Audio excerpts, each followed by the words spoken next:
The scent of copper mingles with pine needles as Alpha King Theron Blackmane crawls through the snow, his 3 newborn pups whimpering weakly against his bloodied chest, while the howls of his former pack echo through the frozen forest behind him. Each breath burns like fire in his lungs. The snow beneath him turns crimson as he drags himself forward, one trembling hand pressed against the tiny bundles tucked inside his torn jacket. His pups, barely 3 days old, mewl softly, their small bodies growing colder by the minute. Keep moving. Just keep moving. The wind cuts through the trees like claws, and somewhere behind him, the hunting party's howls grow fainter. Good. Maybe they think he's already dead. Maybe they'll give up. His left leg gives out, sending him face first into a snowdrift. The metallic taste of blood fills his mouth as he spits out pine needles and ice. When he looks down, the gash across his ribs has torn open again, soaking through the makeshift bandage he'd fashioned from his shirt. Shoo, he whispers to the pups as they begin to cry. Daddy's got you. I've got you. But even as he says it, darkness creeps at the edges of his vision. How long has it been since the attack? Hours? Days? Time blurs together in this white hell. He forces himself to remember, forces himself to stay conscious through the rage that still burns in his chest. 3 days ago. Seraphina had been beautiful as always, her silver hair catching the candlelight as she nursed their newborns. Theron had stood in the doorway of their chambers, heart swelling with pride and love as he watched his mate with their children. Triplets. The firstborn to their pack in over a century. They're perfect, he'd whispered, crossing to kneel beside the bed. But Seraphina hadn't met his eyes. Theron, there's something we need to discuss. The way she'd said it, cold, formal, should have been his first warning. But he'd been drunk on new fatherhood, on the miracle of 3 healthy pups when so many werewolf births ended in tragedy. The elders want to see you, she'd continued. About the children. What about them? Finally, she'd looked at him. Her green eyes held no warmth, no love, only calculation. The prophecy, Theron. Surely you remember the prophecy. His blood had turned to ice. Every werewolf knew the ancient words, when 3 are born as 1, the old ways die and the new world comes. Death walks with them, and the pack shall fall, That's just superstition, he'd said, but his voice cracked on the words. Is it? Seraphina had shifted the pups away from him when he reached for them. Look at them, Theron. Really look. He had looked. 3 perfect babies with tiny fingers and the softest fur he'd ever felt. His children. His legacy. They're cursed, she'd whispered. And you're unfit to lead while they live. The betrayal hit him like a physical blow. Seraphina. The decision has been made. Her voice was arctic. The pack elders are waiting. He should have run then. Should have taken his pups and disappeared into the night. Instead, he'd gone to face the council like the honorable fool he was. They'd been waiting for him, all 12 elders in their ceremonial robes, faces grave with manufactured sorrow. Elder Morrison had spoken for them all. Alpha King Theron Blackmane, you stand accused of bringing cursed blood into the pack. The triplets must be destroyed, and you must be removed from power for the safety of all. They're innocent children, Theron had roared, his wolf rising to the surface. My children. They are abominations, Morrison had replied coldly. And you are blind to the danger they pose. You are no longer fit to lead. The fight had been brutal but brief. 12 against 1, even an Alpha King, was no contest. They'd beaten him nearly to death in the sacred circle, his own mate watching from the shadows without lifting a finger to help. But they'd made one mistake, they'd assumed he was dead when they dragged him into the forest to let the elements finish what they'd started. He'd crawled back for his pups while the pack celebrated his death. Seraphina had already moved into the Alpha quarters with her new mate, Morrison's son, Garrett. They'd left the triplets in the old nursery like discarded toys. Getting them out had cost him the last of his strength. Now, kneeling in the snow with his life bleeding out into the frozen ground, Theron knows he's dying. The wounds are too deep, the cold too fierce. His wolf whimpers inside him, growing weaker with each heartbeat. I'm sorry, he whispers to the bundles in his arms. I'm so sorry, little ones. He crawls toward an old oak tree, massive and ancient, its gnarled roots creating a small shelter from the wind. If he's going to die, at least he can try to keep them warm until the end. The bark scrapes his back as he settles against the trunk, pulling his jacket tighter around the pups. They've stopped crying now, which terrifies him more than their earlier wails. Silence means they're giving up. Like him. His head falls back against the rough bark, and he stares up at the star-scattered sky through the bare branches. So beautiful. Serafina used to love watching the stars with him, back when her smiles were real and her touch was gentle. Before ambition poisoned her heart. The wind dies down, and in the sudden quiet, Theron hears something that makes his dying wolf perk up its ears. Footsteps. Soft, hesitant, but definitely footsteps crunching through the snow. His hand instinctively moves to the silver knife at his belt, a useless gesture since he can barely lift his arm, but old habits die hard. The pack elders, come to finish what they started? But the scent on the wind is wrong. Not the musk of wolves, but something else. Something different. A small figure emerges from the shadows between the trees, and Theron's breath catches in his throat. A girl, maybe 16 or 17, with matted brown hair and clothes that have seen better years. She moves like prey, careful, ready to bolt at the first sign of danger. But she's not running from him. She's coming closer. Please don't hurt me, she whispers, her voice barely audible above the wind. I heard crying. Theron tries to speak, but only a harsh rasp emerges. The girl takes another step closer, and he can see her face now, thin from hunger, bruised, but alive with a fierce intelligence that reminds him of a cornered fox. Oh gods, she breathes, seeing the blood. You're dying. He manages a nod. Her eyes drop to the bundles in his arms, and her expression softens. Babies? Another nod. She looks around nervously, then back at him. The pack will kill me if they find me here. I'm not supposed to exist anymore. Theron's vision blurs, but he forces out one word, please. The girl, no, young woman, stares at him for a long moment. He can see the war playing out across her features. Fear battling compassion. Self-preservation against mercy. Finally, she steps forward and kneels in the snow beside him. My name is Lyra, she says softly. And I've got nowhere else to go anyway. Chapter 2. Lyra had seen dead men before, the forest was full of them.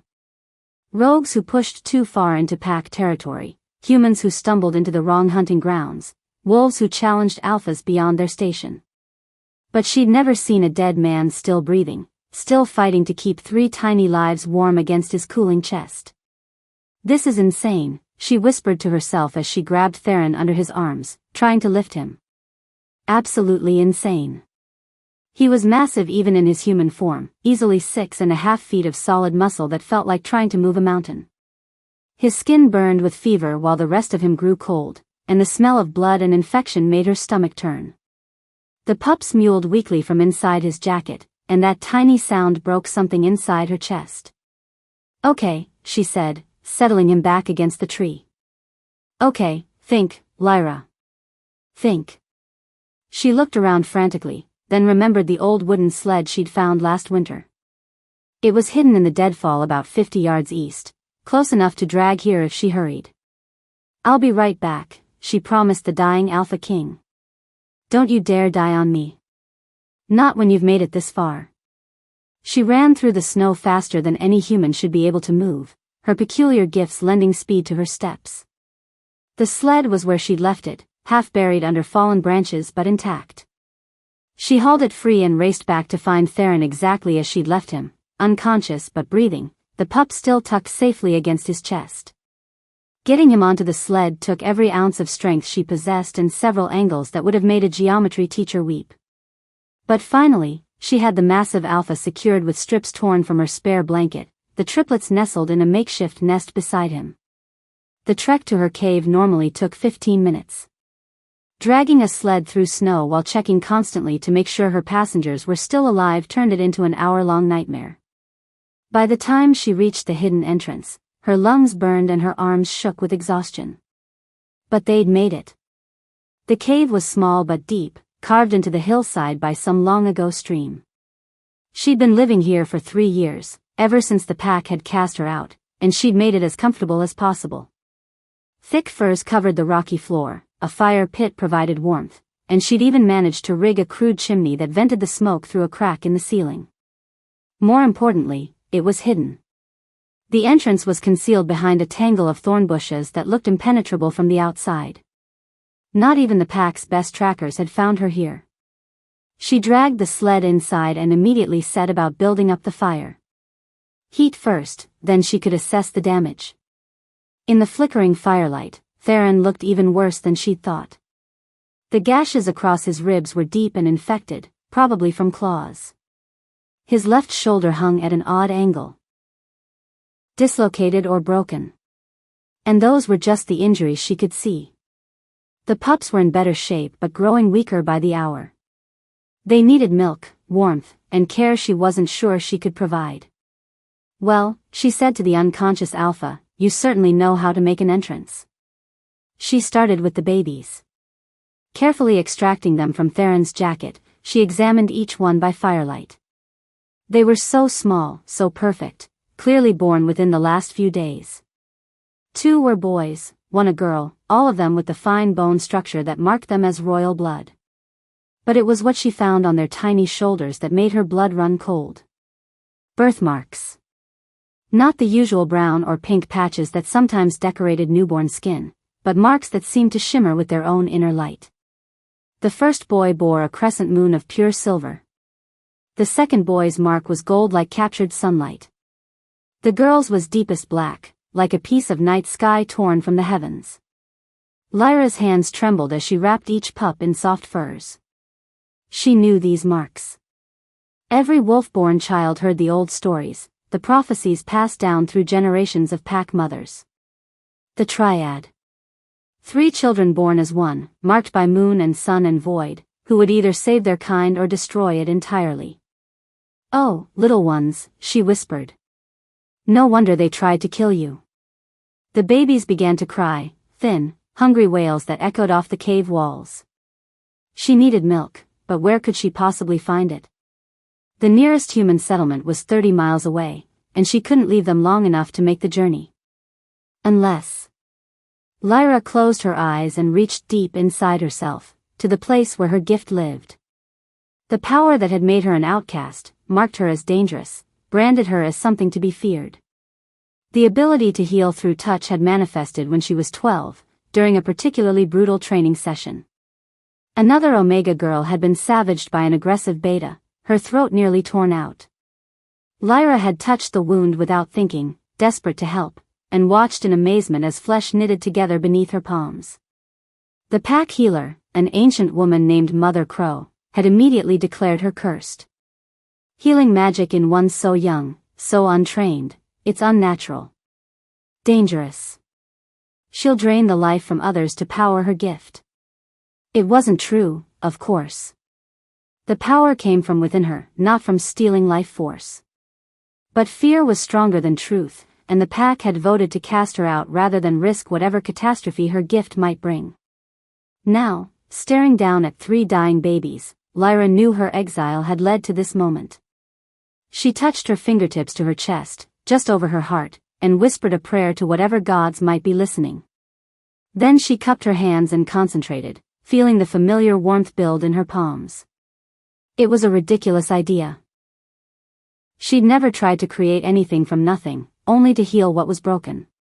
But the babies were crying, and their cries were growing weaker, and she had to try something.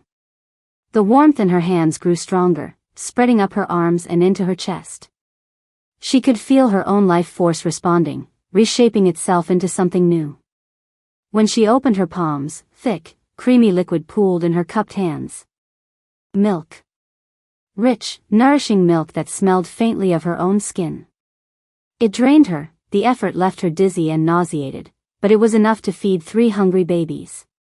She fashioned feeding tools from clean leather strips and patiently coaxed each pup to drink. They latched on eagerly, their tiny hands grasping at her fingers as they fed. As they drank, their marks seemed to pulse gently with renewed light. Silver, gold, and black, the colors of prophecy made flesh. When the triplets finally settled into milk-drunk sleep, Lyra turned her attention to their father. Theron's fever had worsened while she tended the babies. He tossed restlessly on the furs, muttering words in the old language that made her skin prickle with recognition. She didn't understand all of it, but she caught enough. Names. Accusations. Pleas for forgiveness. Serafina, he whispered, the name torn from his throat like a curse. Why? Why betray everything we built? Lyra dampened a cloth with water from her small store and pressed it to his burning forehead. His skin was gray beneath the tan, his breathing shallow and rapid. Without intervention, he'd be dead before morning. But healing someone this badly injured would cost her. Maybe everything she had. She'd done it once before, when she was 15. A young wolf from a neighboring pack had been caught in an avalanche, his spine crushed, his skull fractured in 3 places. She'd healed him completely, and collapsed afterward, unconscious for 5 days. When she'd awakened, her hair had gone from rich brown to the mousy color it was now, and her eyes had faded from bright green to their current muddy hazel. The price of power, Mother Crow had called it. Every great healing took something from the healer. But looking at the Alpha King's gray face, at the 3 perfect babies sleeping nearby, Lyra knew she didn't have a choice. She placed her hands on Theron's chest, directly over the worst of the claw marks, and opened herself to the healing flow. It hit her like lightning. His injuries were severe, not just the obvious wounds, but internal bleeding, cracked ribs, a concussion that should have killed him hours ago. Her power reached into every damaged cell, every torn fiber, and began the slow work of reconstruction. The pain was incredible. Her gift worked by temporarily taking the injuries into herself, healing them within her own body, then transferring the restoration back to the patient. For long minutes, she felt like she was drowning in blood, felt her own ribs crack and heal, felt her skull throb with phantom pressure. But slowly, gradually, Theron's wounds began to close. The gashes across his ribs sealed themselves, leaving only pink lines that faded even as she watched. His breathing deepened, the gray pallor leaving his cheeks. His dislocated shoulder popped back into place with an audible crack. When she finally lifted her hands, he was sleeping peacefully. Truly sleeping, not the fitful unconsciousness of the dying. And Lyra felt like she'd been hit by a falling tree. She crawled to the far side of the cave before collapsing, too exhausted to even make it to her usual sleeping spot. Whatever the healing had cost her, she'd know when she woke up. If she woke up. As consciousness faded, she heard Theron begin to mutter again. But this time, his words were clearer, less fevered. "Father," he whispered. "I failed you. Failed them all." Lyra's eyes snapped open despite her exhaustion. Father? But the previous Alpha King had died 20 years ago.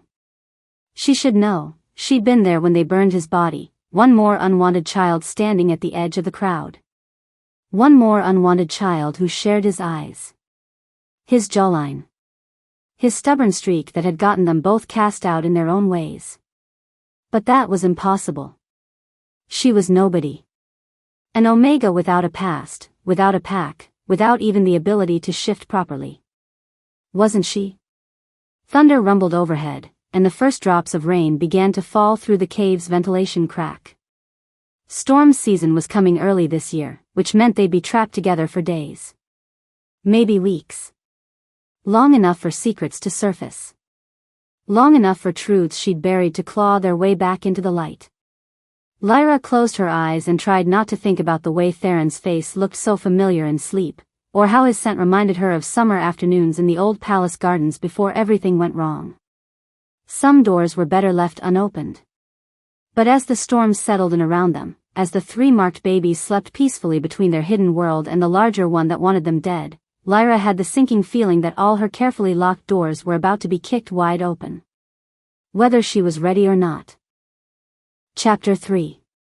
Theron woke to the sound of rain drumming against stone and the unexpected sensation of being warm. Actually warm, not the bone-deep cold that had been his companion for days. He lay still for a moment, cataloging his body's condition with the methodical precision of a warrior. No pain. That was wrong. He should be screaming in agony from the wounds the elders had inflicted. Instead, he felt whole. Strong, even. Like he'd slept for a week instead of however long he'd been unconscious. Memory flooded back. The betrayal. The fight. Crawling through the snow with his children. And then. A girl. A young woman with frightened eyes and gentle hands. He opened his eyes and found himself staring at a rough stone ceiling.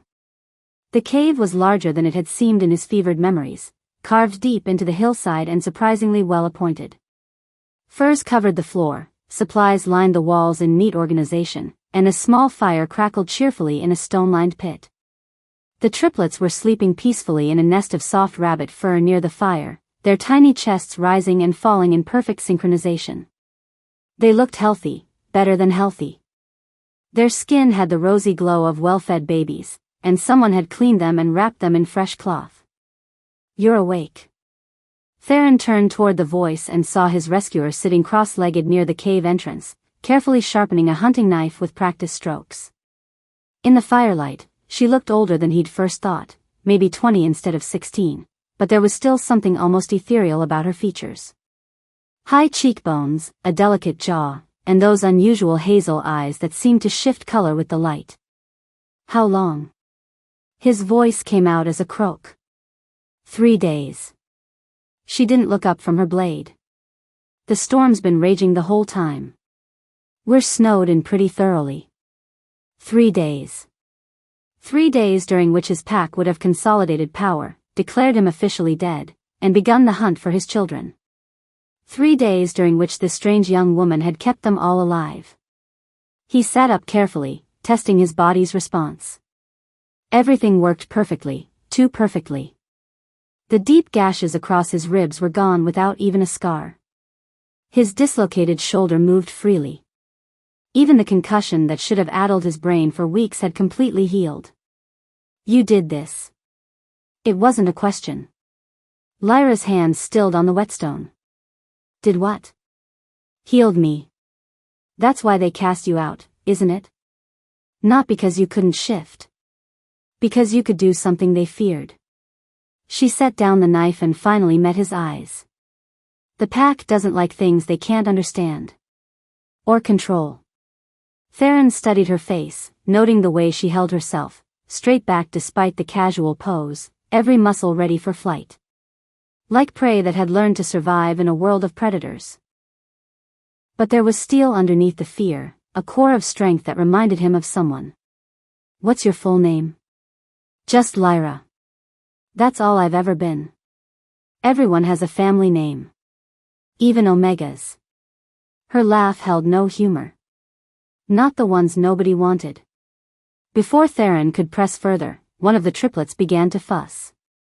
Lyra was on her feet instantly, crossing to kneel beside the makeshift nest.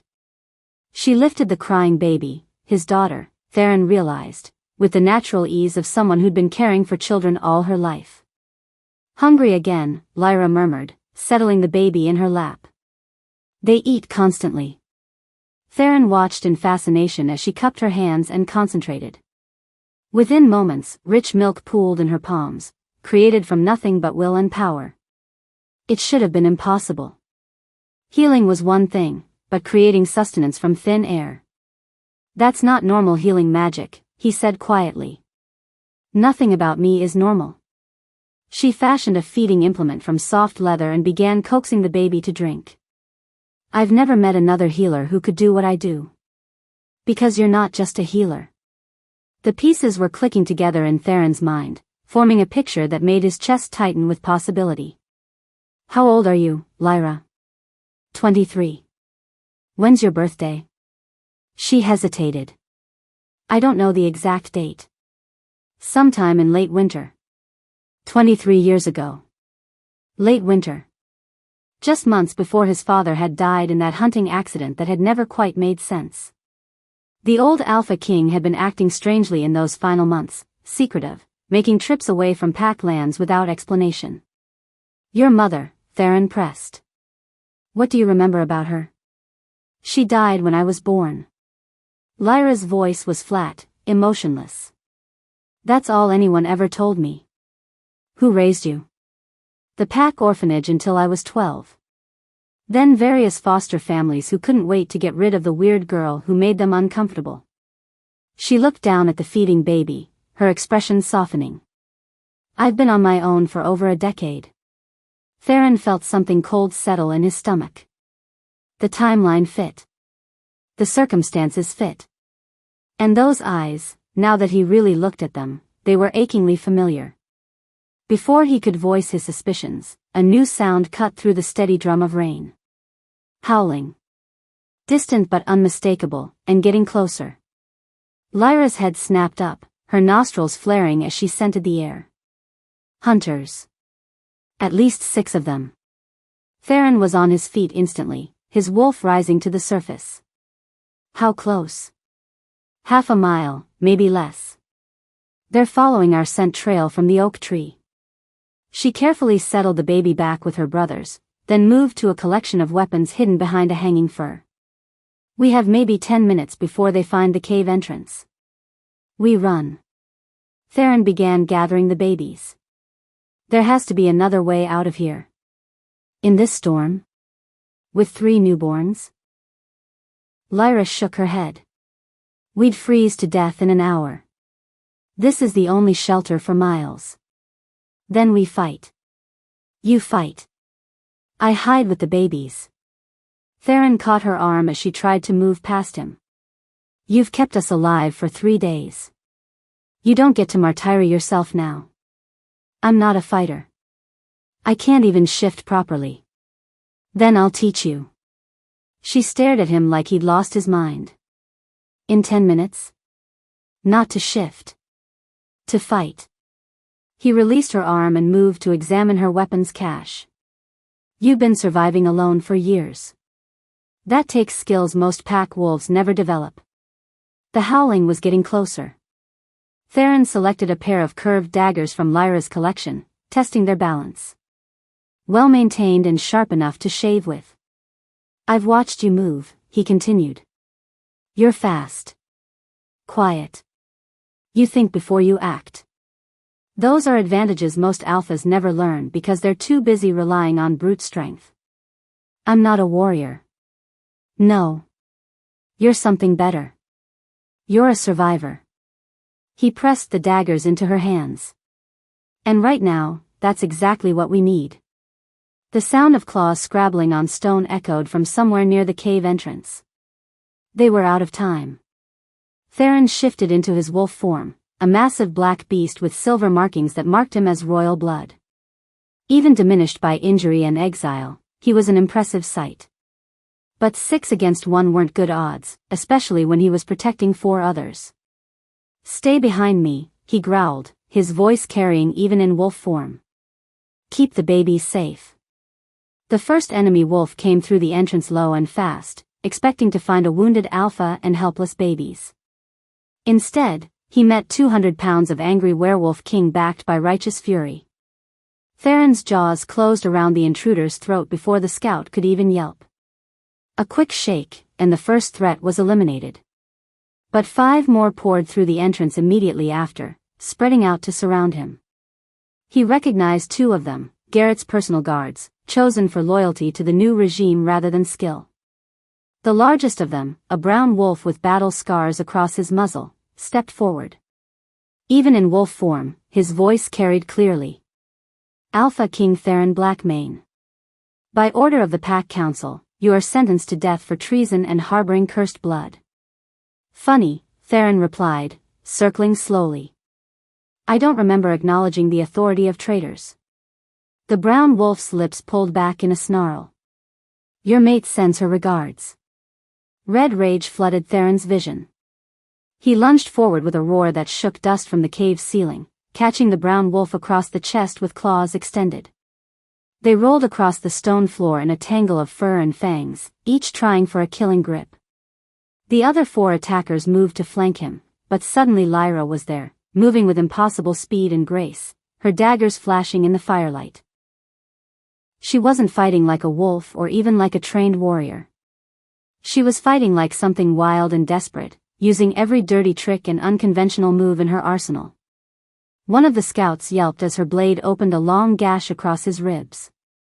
Another stumbled back as she somehow managed to tangle his legs and send him crashing into the cave wall. But she was only human, and they were wolves. Sooner or later, her luck would run out. It happened when she overextended trying to protect the babies.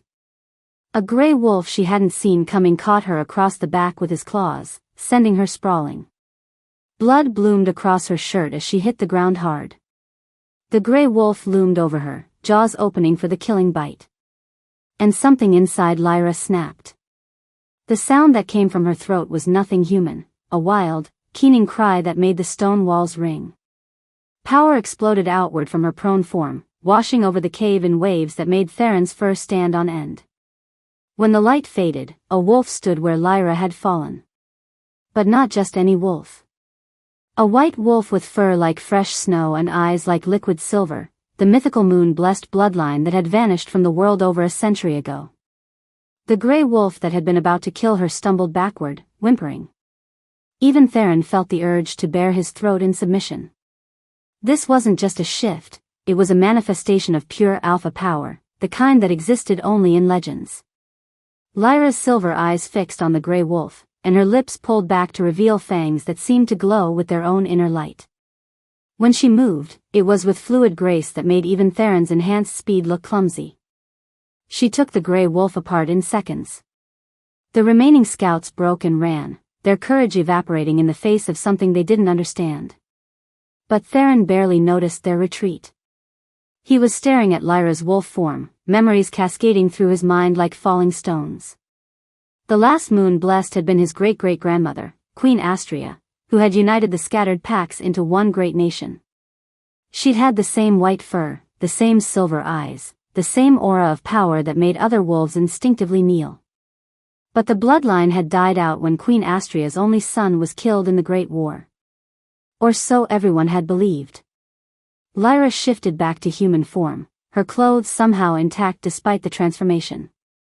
She swayed on her feet, clearly drained by the experience, but her eyes were blazing with newfound understanding.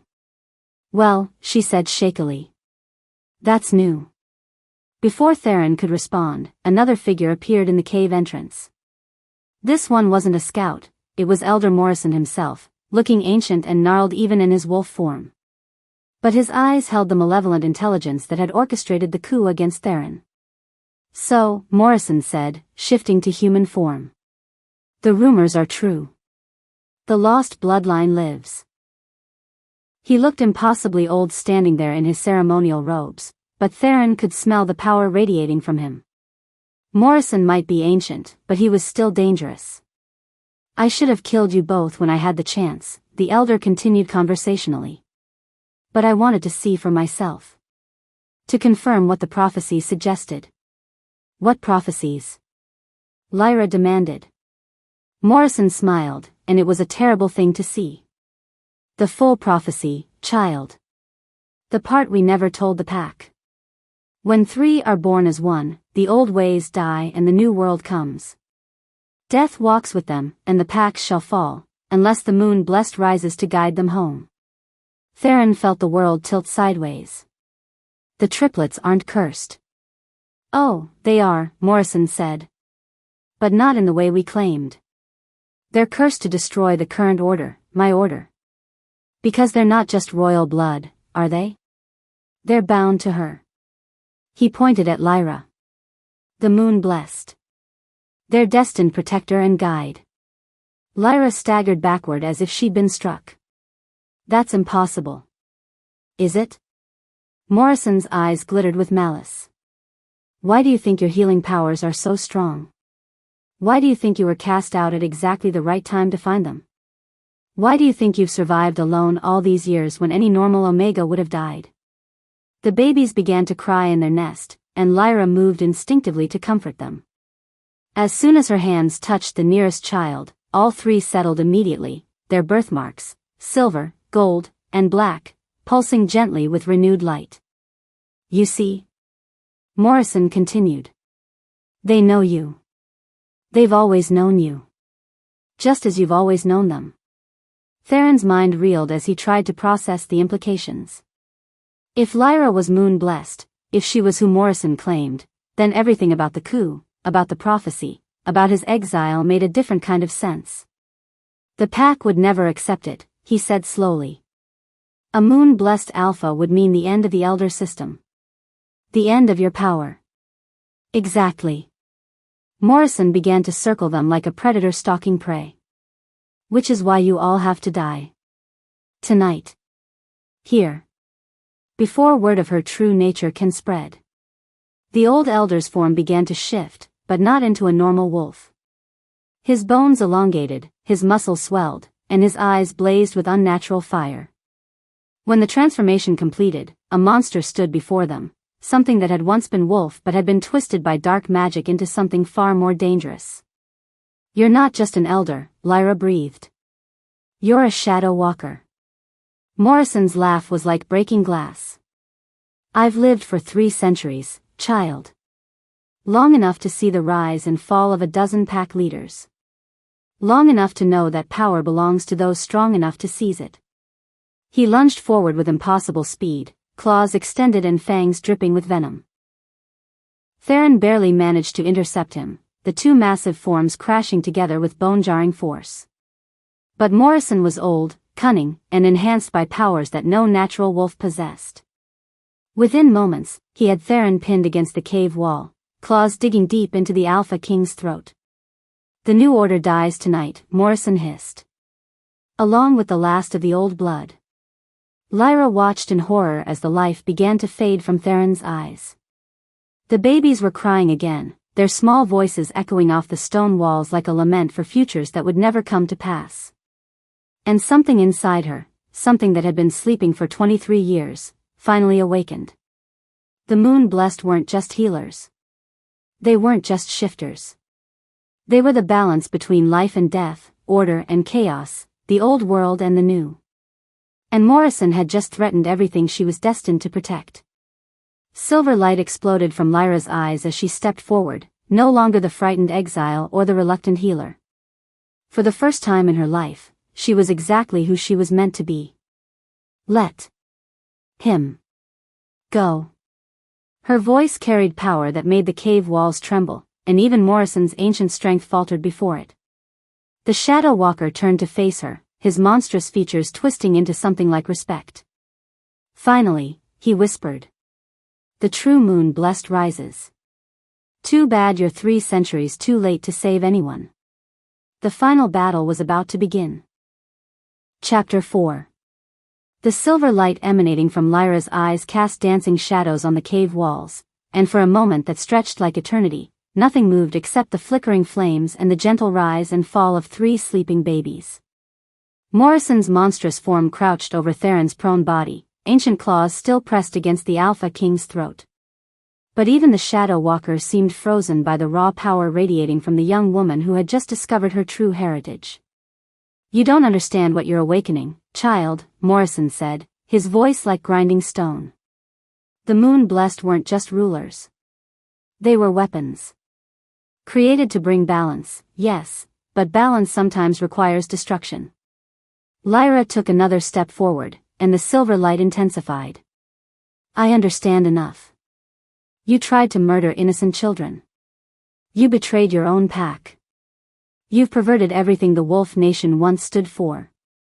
The Wolf Nation was dying. Morrison's roar shook dust from the ceiling. Weak alphas, deluded bloodlines, packs scattered and fighting amongst themselves. I've spent 3 centuries trying to forge us into something strong enough to survive what's coming. What's coming? But before Morrison could answer, the sound of howling filled the night, not the hunting calls of a few scouts, but the deep, coordinated howls of an army. Dozens of voices joined in harmony, growing closer with each passing second. Morrison's twisted features curved into a smile. She's here. Theron struggled to his feet, blood trickling from the wounds on his throat. Who's here? The one who orchestrated all of this. Morrison backed toward the cave entrance, his eyes never leaving Lyra. The one who needed you to fall, needed the children to be born, needed the moon blessed to awaken. My true alpha. The howling stopped abruptly, replaced by the sound of boots on stone. Multiple sets, moving with military precision through the cave passages. Whoever was coming had found another entrance, or made one. Theron moved to stand between Lyra and the approaching threat, but she caught his arm. No, she said quietly. This time, we face it together.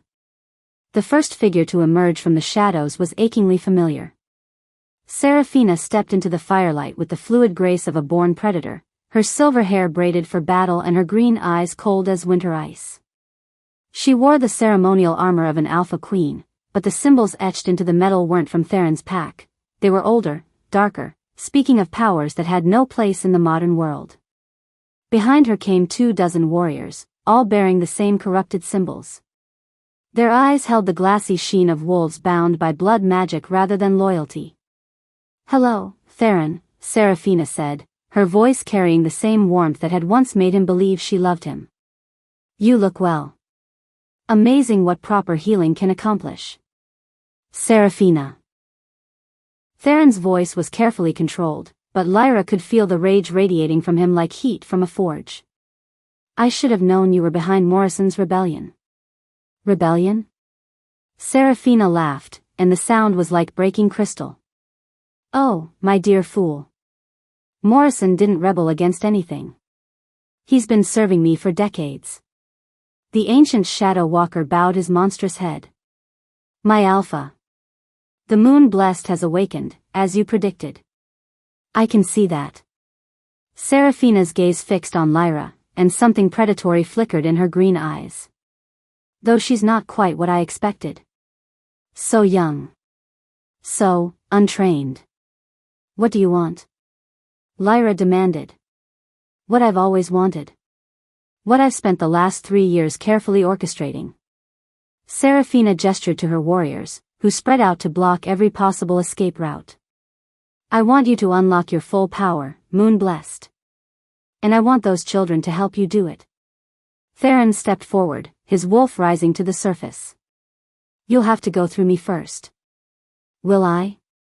Seraphina tilted her head, studying him like an interesting specimen. You still don't understand, do you? This was never about overthrowing you, Theron. It was about making you exactly where I needed you to be. Explain. The prophecy speaks of 3 children born as one, and the moon blessed who will guide them. But it doesn't specify that the moon blessed must be willing. Seraphina's smile turned razor-sharp. Dark magic is so much stronger when it's forged in betrayal and desperation. Ice formed in Lyra's stomach. You want to corrupt the prophecy.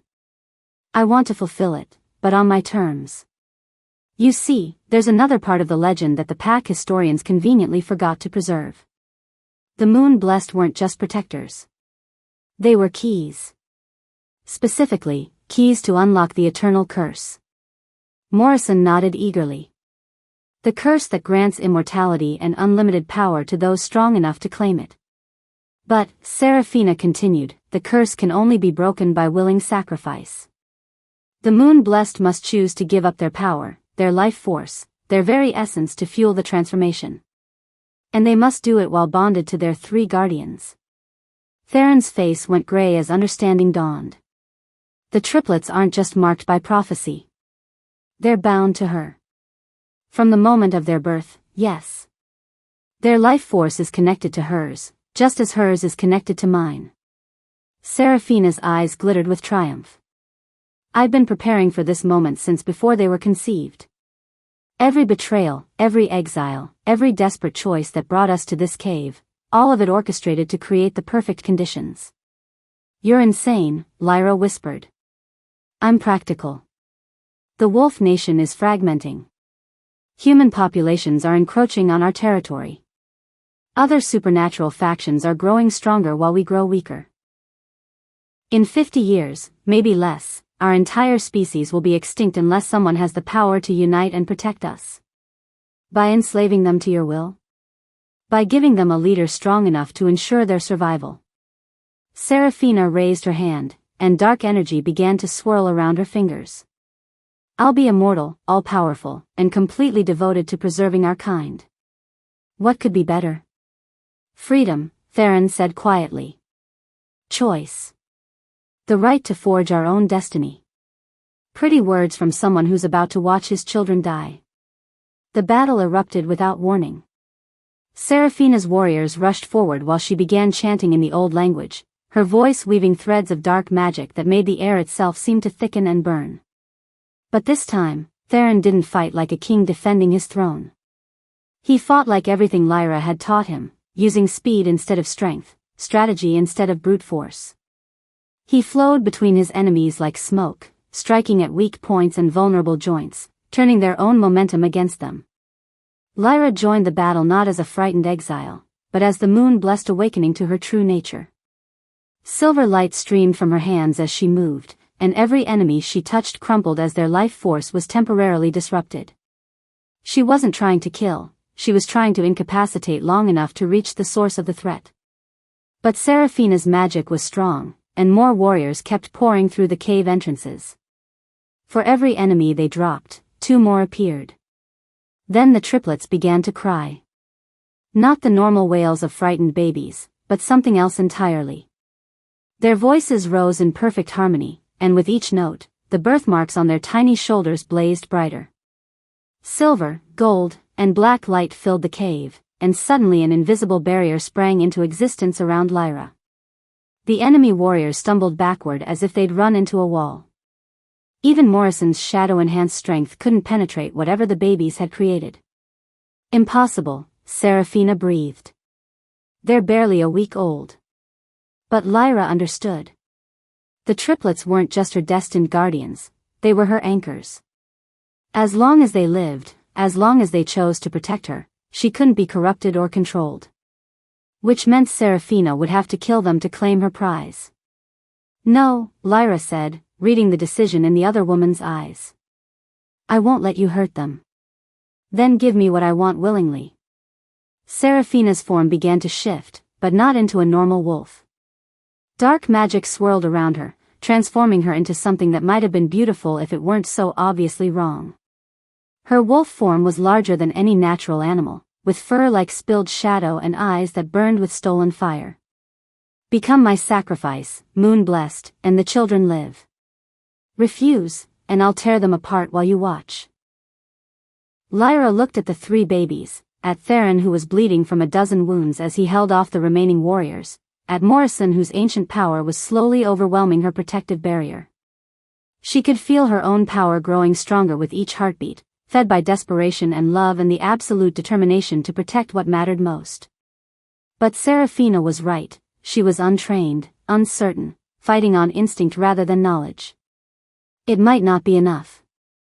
Unless. I'll make the sacrifice, Lyra said, stepping forward. But I choose the terms. You're in no position to negotiate. Aren't I? Lyra raised her hands, and silver light blazed between her fingers. I'm the moon blessed. The prophecy specifically states that my power must be given willingly. Try to take it by force, and you'll get nothing but empty magic that will burn you from the inside out. Seraphina hesitated, clearly weighing the truth of those words. What do you propose? Single combat. You and me, winner takes all. If you defeat me, I'll transfer my power willingly and completely. If I win, you release your hold over Morrison and the warriors, and you leave the children alone. And if I simply kill you instead? Then the power dies with me, and you get nothing. Lyra smiled, and for the first time since this nightmare began, she felt completely certain of her choice. The moon-blessed magic doesn't transfer through death, Seraphina. It has to be a willing gift, or it's worthless. Behind them, the triplets' crying had evolved into something else, a low, musical humming that seemed to resonate through the stone itself. Their protective barrier was growing stronger, expanding to encompass Theron as well. Seraphina snarled her frustration. Fine. Single combat. But when I win, you'll give me everything. When you win, Lyra agreed. The two women circled each other in the center of the cave while their respective allies stepped back to give them room. This was between them now, light versus darkness, sacrifice versus selfish ambition, the future of the wolf nation hanging in the balance. Seraphina struck first, moving with inhuman speed to rake her claws across Lyra's chest. But the moon-blessed was no longer the frightened exile who had rescued a dying alpha from the snow. She was something older, something that remembered battles fought before human civilization existed. She caught Seraphina's wrist in mid-strike and channeled pure healing energy directly into the dark wolf's nervous system. Not to harm, but to restore, to burn away the corruption that had twisted Seraphina's natural wolf form into this abomination. Seraphina screamed as golden light raced through her body, but when it faded, she was still standing. Still enhanced by stolen power. Did you really think it would be that simple? She laughed. I've been preparing for this confrontation for years. Your little healing tricks won't work on willing corruption. She lunged again, and this time her claws found their mark. Pain exploded across Lyra's ribs as she stumbled backward, her own blood joining the stains on the cave floor. But the injury cleared her head, focusing her power with laser intensity. She wasn't just fighting for herself anymore, she was fighting for Theron, for the triplets, for every wolf who deserved to choose their own destiny. Silver light exploded from her hands as she struck back, not with healing energy this time, but with pure creative force. The power that could make milk from nothing, that could knit wounds that should have been fatal, that could break curses forged in darkness and despair. The blast caught Seraphina full in the chest, sending her flying across the cave to crash into the stone wall. When she struggled to her feet, her dark enhancement was flickering like a dying candle. This isn't over, she gasped. Even if you defeat me here, there are others. Other packs who will want to control or destroy what you represent. Then we'll face them together, Theron said, moving to stand beside Lyra. As true mates. As equal partners. Something shifted in the air between them, a bond snapping into place that felt as natural as breathing. Lyra could suddenly feel Theron's thoughts, his emotions, his absolute determination to build something better than what they'd lost. And through that bond, power flowed. Not the corrupted magic Seraphina had been seeking, but something clean and pure and infinitely stronger. The final blast of silver light filled the entire cave, washing over everyone present with the irresistible force of a tsunami. When it faded, Seraphina lay unconscious against the far wall, her corrupt enhancement completely burned away. Morrison had reverted to his normal elderly human form, blinking in confusion as if waking from a long dream. The bound warriors shook their heads and looked around like men seeing clearly for the first time in months. Is it over? One of them asked. Lyra sagged against Theron, exhausted but victorious. For now. 3 months later, Lyra stood on the balcony of the restored royal palace, watching the sun set over pack lands that were finally at peace. The triplets played in the snow below, already showing signs of their emerging abilities, small bursts of colored light that danced around them like fireflies. Theron emerged from the palace behind her, slipping his arms around her waist. The council meeting went well. 7 more packs have agreed to join the new alliance. And the others? Still deciding. But they're talking instead of fighting, which is progress. Lyra leaned back against his chest, marveling at how right it felt. They'd been mated for barely 2 months, but it seemed like they'd been together forever. Any word on Seraphina? She's alive, but changed. The healers say the corruption is completely gone, but so is most of her memory. She doesn't remember the curse, the conspiracy, any of it. Do you think she's truly free, or just biding her time? Theron was quiet for a long moment. I don't know. But we'll be ready either way. Below them, the triplets had discovered that their combined power could make flowers bloom in the snow.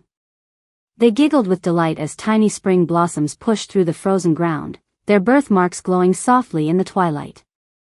They're going to be something extraordinary, Lyra murmured. They already are. Just like their mother. As if responding to their voices, the babies looked up and waved their tiny hands.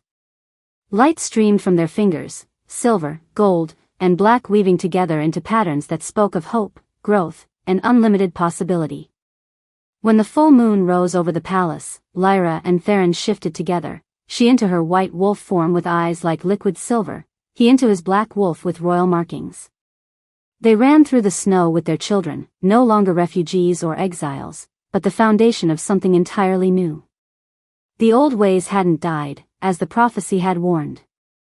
They had simply evolved, guided by wisdom instead of tradition, by love instead of fear.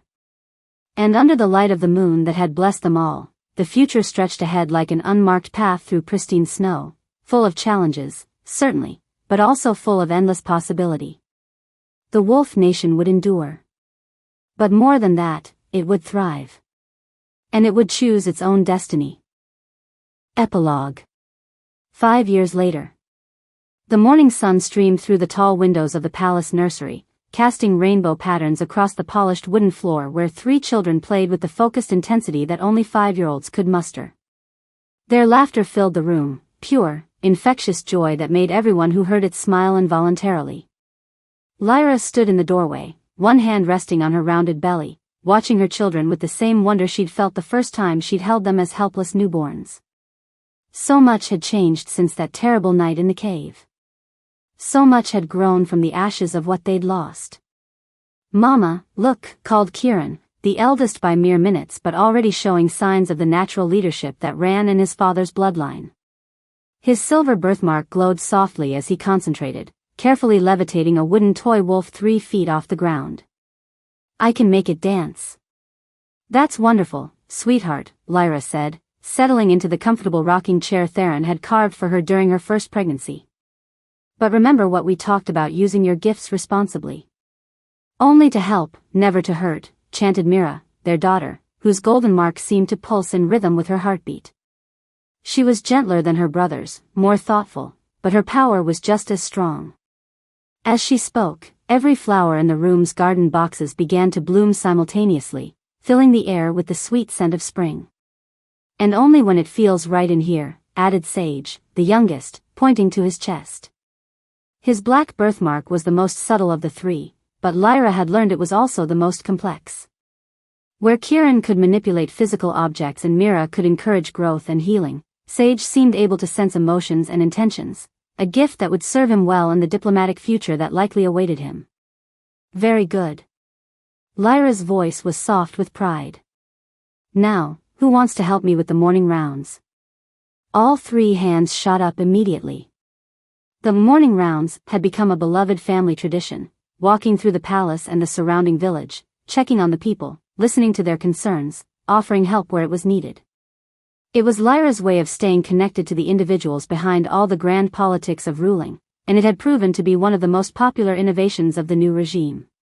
"Can we visit Master Chin in the smithy?" Kieran asked hopefully. "He said he might have my sword ready today." Lyra bit back a smile. At 5 years old, Kieran was already fascinated by the weapons and warrior training that were part of his heritage. Theron had commissioned a child-sized practice sword from the master smith, blunted and weighted for safety, but real enough to make the boy feel grown up. "We can stop by the smithy," she agreed. "But first, we need to check on the new families from the Northern Pack." The Northern Pack had been the latest to join their alliance, bringing with them refugees from territories that had been devastated by human encroachment. Integrating new pack members was always delicate work, requiring patience and careful attention to individual needs. "Are they the ones with the little baby?" Mira asked, her eyes lighting up. "The one who cries a lot?" "Yes, little Luna. Her parents are having trouble adjusting to our climate. Sometimes babies cry more when they're uncomfortable." "I could help." Mira jumped up eagerly. "I made Mrs. Henderson's flowers grow better when she was sad about her husband. Maybe I could make Luna feel better too." Lyra felt that familiar swell of maternal pride mixed with protective concern. Her children's gifts were growing stronger every day, but they were still so young, still learning to understand the responsibility that came with their abilities. We'll see, sweetheart. But remember, sometimes the best help is just being kind and friendly. Powers aren't always the answer. Before the children could respond, the sound of boots in the hallway announced Theron's arrival. He appeared in the doorway still dressed in his training clothes, his dark hair damp with sweat and his face glowing with the satisfaction of a good morning workout. "Good morning, beautiful," he said, crossing to kiss Lyra's forehead before kneeling to gather all three children in a massive bear hug. "And good morning, troublemakers. I heard someone was making toys dance without permission." "It was just a little dancing," Kieran protested, though his grin suggested he knew exactly how much mischief he'd been causing. "Uh-huh." Theron's expression was stern, but his eyes danced with amusement. "And what does the rule say about using our gifts in public spaces?" "Ask permission first," all three children chorused. "That's right. Now, who wants to come help me review the morning reports? I hear there's some very important news from the Eastern Territories." "What kind of news?" Sage asked, his empathic abilities probably picking up on the excitement Theron was trying to hide. "The kind that means we might have some very special visitors soon." Lyra raised an eyebrow. "Visitors?" Theron's smile widened. "Alpha Marcus from the Eastern Pack sent word this morning. They've not only agreed to join the Alliance, they're requesting a formal unity ceremony. Here. Next month." The implications hit Lyra immediately. The Eastern Pack was the largest of the remaining independent groups, controlling territory that stretched from the Great Lakes to the Atlantic coast. Their alliance would bring the total number of unified packs to 23, making their confederation the largest peaceful wolf nation in recorded history. "That's wonderful news," she said, though her mind was already spinning with the logistics of hosting such a significant event. "There's more." Theron settled on the floor next to her chair, automatically opening his arms as Sage climbed into his lap. "Marcus specifically mentioned wanting his grandchildren to meet ours. Apparently, he's heard stories about their abilities and wants to explore the possibility of establishing formal diplomatic and educational exchanges." Lyra's hand moved instinctively to her belly. The baby, their fourth, was due in the early fall, and she'd already been wondering how to balance another child with the increasingly complex demands of their growing nation. "Educational exchanges?" Kieran perked up with interest. "Like school?" "More like learning from other young wolves with special abilities," Theron explained. "The Eastern Pack has several children who've manifested unusual gifts. Nothing like yours, but strong enough that they need specialized guidance." "Could we teach them?" Mira asked shyly. Despite her gentle nature, she'd shown a remarkable talent for instructing other children in the basics of power control. "We'll see, little star. First, we need to meet them and see if everyone gets along." The family spent the next hour discussing the upcoming visit while getting ready for their morning rounds. It was one of Lyra's favorite times of day, the casual, domestic moments when they were just parents and children rather than the moon-blessed royal family carrying the hopes of an entire species. Their first stop was indeed the Northern Pack settlement, a collection of comfortable cabins built in the meadow below the main palace. The integration had been going well overall, but there were always small challenges to address. They found Luna's parents, Eric and Stella, looking exhausted but grateful as Lyra knocked on their door. The baby was sleeping peacefully in her father's arms, but the dark circles under both parents' eyes told the story of many sleepless nights. "Your Majesty," Stella began, but Lyra waved away the formal address. "Please, just Lyra. We're neighbors now." She gestured to her children, who had arranged themselves in a neat line behind her. "These are my little helpers. We wanted to check how you're settling in." "Everyone's been so welcoming," Eric said, shifting Luna to his other arm. "It's just, she seems to cry more here than she did back home. We're wondering if maybe something about the altitude or the air is bothering her." Mira stepped forward, her expression serious with 5-year-old concentration. "May I listen to her heart? Sometimes babies cry when they're lonely for home." Lyra started to intervene. Myra's abilities were still developing, and she worried about the child attempting healing work beyond her current skill level. But something in her daughter's eyes stopped her.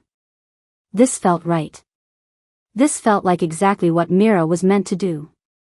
If her parents don't mind, Lyra said carefully. Eric and Stella exchanged glances, then Eric knelt down to bring Luna closer to Myra's level. What do you need to do? Just listen, Mira said softly, placing one small hand very gently on the baby's chest. Her golden birthmark began to glow, but softly, warmly, like candlelight rather than the blazing power she displayed during moments of crisis. For a moment, nothing happened. Then Luna's eyes opened, bright blue and alert, and she gurgled happily, reaching out with tiny fingers to grab Myra's hair. She says she misses the sound of the big river from home, Mira announced. It helped her sleep. She doesn't understand why it's so quiet here. Stella gasped. There was a waterfall near our old den. Luna always slept better when we were close to it. That's an easy fix, Theron said, kneeling down beside his daughter. There's a beautiful stream that runs behind the settlement. We can move your cabin closer to it if you'd like. Or, Kieran added helpfully, I could practice my water moving with the stream. Make it sound bigger and more like home. That's very generous, Eric said, his voice thick with emotion. But you don't need to go to so much trouble for us. It's not trouble, Lyra said firmly. It's family. That's what we do for family. The rest of their rounds went equally well. They visited the school where young wolves from different packs learned alongside each other, something that had been unheard of just 5 years earlier. They stopped by the new hospital where human and supernatural medicine worked together to provide the best possible care. They checked on the community gardens where every family could grow their own food, regardless of their pack status or ability to contribute financially. At each stop, Lyra marveled at how much had changed. The rigid hierarchies that had once defined pack life were dissolving into something more flexible, more inclusive. Alphas still led, but they led through consensus rather than dominance. Omegas were valued for their unique gifts rather than dismissed as lesser.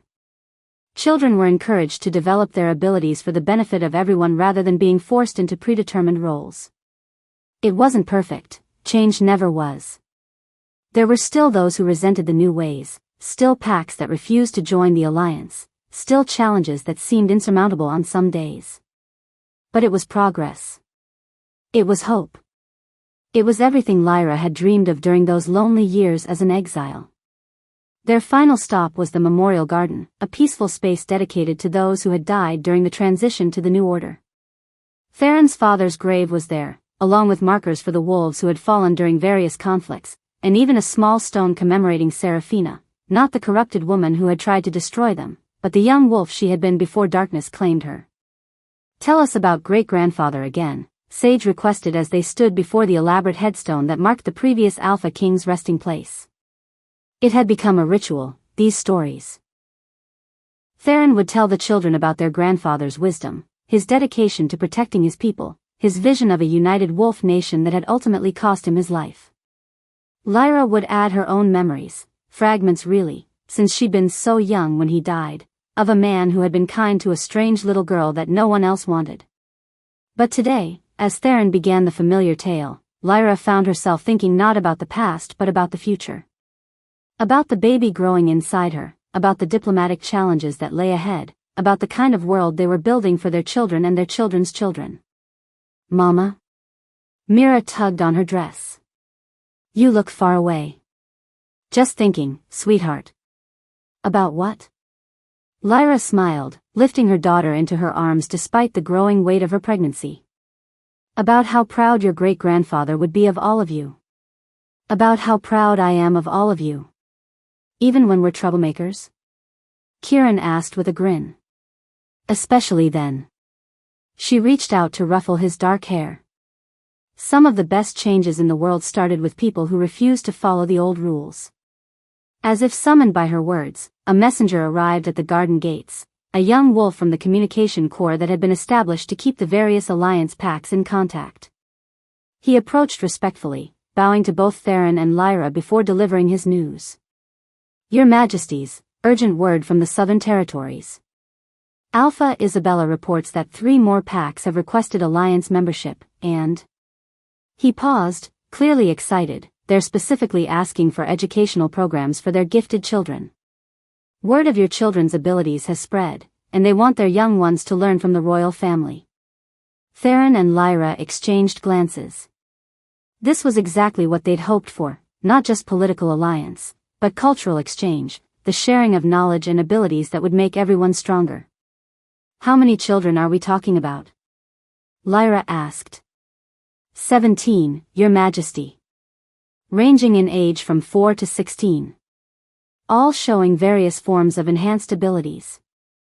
17. Added to the children from the Eastern Pack, they were looking at establishing a formal school for gifted young wolves. It was an enormous undertaking, but also an incredible opportunity. We'll need to discuss this with the council, Theron said. But tell Alpha Isabella that we're very interested. We'll send a formal response within the week. As the messenger departed, Kieran tugged on his father's sleeve. Does this mean we're going to have lots of friends coming to visit? It looks that way. Good, Mira said decisively. I like having friends. And they can help us with the new baby when it comes. Lyra laughed, touched by her daughter's practical approach to expanding family. I think the new baby would like that very much. They walked back to the palace as the sun reached its zenith, painting the mountains in shades of gold and green that seemed to promise endless possibilities. The children ran ahead, their laughter echoing off the stone walls, while Theron and Lyra followed at a more sedate pace that accommodated her pregnancy and their need to simply enjoy this moment of peace. Do you ever wonder what would have happened if things had gone differently? Lyra asked as they paused at the palace steps. If Morrison and Seraphina had succeeded? If we hadn't found each other that night in the cave? Theron was quiet for a long moment, considering. Sometimes, he admitted. But then I look at our children, at what we've built, at the future that's spreading out in front of us, and I realize that everything had to happen exactly the way it did. All of it, the betrayal, the exile, the pain, it was all necessary to bring us to this moment. Even Seraphina? They'd had this conversation before, but it was one that seemed to require periodic revisiting. Seraphina was alive, living quietly in a small cottage near the eastern borders under a new name and with no memory of her previous life. The healers had determined that the destruction of her corrupted power had wiped away decades of memories, leaving her essentially as she had been as a young woman, before ambition and dark magic had twisted her into something unrecognizable. Theron had struggled with what to do about her.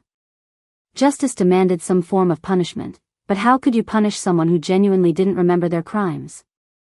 In the end, they'd settled on supervised exile. She was free to live her life, but under constant but discreet observation to ensure she posed no future threat. Even Seraphina, Theron said finally. She made her choices, and she paid the price for them. But without her betrayal, I never would have been desperate enough to flee into the forest with newborn babies. I never would have collapsed under that oak tree. I never would have met the most extraordinary woman in the world. He pulled Lyra into his arms, careful of her belly, and kissed her with the same passion and tenderness he'd shown every day since they discovered their mate bond.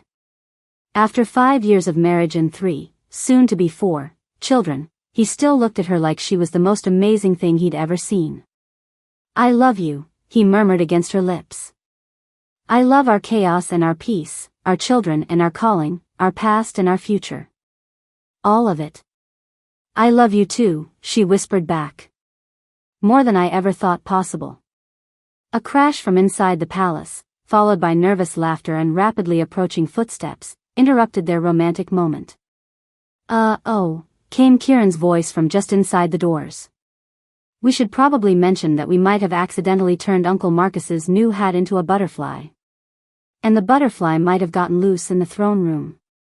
Added Mira helpfully. But it's a really pretty butterfly. Sage chimed in. Purple and gold, and it sparkles when it flies. Theron sighed, but his eyes danced with amusement. Duty calls, my love. It always does, Lyra agreed, taking his hand as they prepared to go deal with whatever magical mishap their children had created now.